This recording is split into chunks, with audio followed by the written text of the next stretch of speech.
मनसा चिंतितं कार्यं वाचानेव प्रकाशयेत् मंत्रेण रक्षित गूढ़म कार्य चा अपि नियोजयेत्।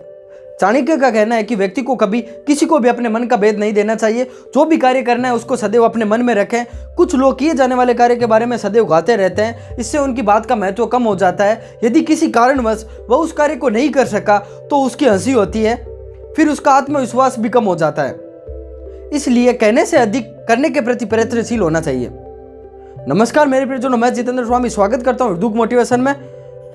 सबसे पहले चाणक्य कहते हैं कि जो व्यक्ति अच्छा मित्र नहीं है उस पर तो विश्वास करने का प्रश्न ही नहीं उठता, परंतु उनका यह कहना है कि अच्छे मित्र के संबंध में भी पूरी तरह विश्वास नहीं करना चाहिए, क्योंकि यदि किसी कारणवश वह नाराज हो गया तो वह सारे भेद खोल देगा।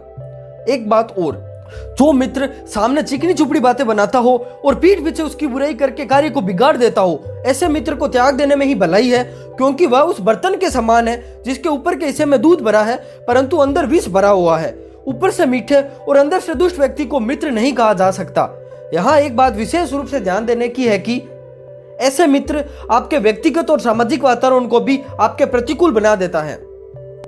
आज बड़े बड़े नगरों में जो अपराध बढ़ रहे हैं उनके पीछे परिचित व्यक्ति अधिक पाए जाते हैं। घर का भेदी लंका ढाए, यह कहावत गलत नहीं है। जो व्यक्ति धीरे धीरे बहुत खास हो जाता है वह परिवार के सदस्य जैसा हो जाता है, और फिर व्यक्ति कभी भावुक होकर उसे अपने सारे भेद बताना शुरू कर देता है।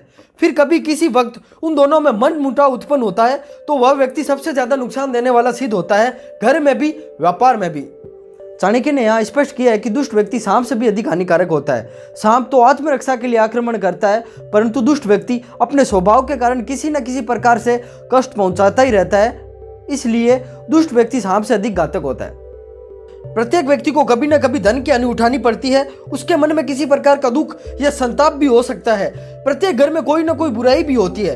कई बार उसे धोखा देकर ठगा जाता है और किसी के द्वारा उसे अपमानित भी होना पड़ सकता है, परंतु समझदार व्यक्ति इन सब बातों को अपने मन में ही छिपा कर रखे, इन्हें किसी दूसरे पर प्रकट ना करें। जानकार लोग हंसी उड़ाते हैं, ऐसी स्थिति में वह स्वयं उनका मुकाबला करे और सही अवसर की तलाश करता रहे, क्योंकि धीरे धीरे समय गुजर जाने के बाद समय जरूर आता है।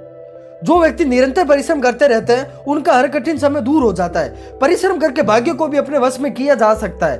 जो व्यक्ति सावधान रहता है, सतर्क रहकर अपने कार्य करता है, उसे किसी भी प्रकार के भय की आशंका नहीं रहती। जिस व्यक्ति को आलस्य और गफलत में रहने की आदत है उसे हर स्थान पर हानि उठानी पड़ती है। उसका ना तो आज है न कल।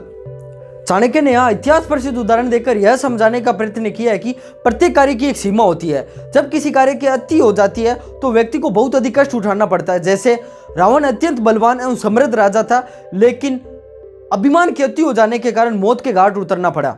राजा बलि जो अत्यंत धनी था, तब सब कुछ जीता हुआ और अंत में अपने प्राण भी गंवाने पड़े। ऐसे ही जब मनुष्य किसी बात को बार बार सोचकर अपने भूतकाल को ज्यादा समय देता है तो फिर उसका वर्तमान उसके अनुकूल नहीं होता। जब किसी का वर्तमान सही नहीं हो तो फिर भविष्य सही हो ही नहीं सकता।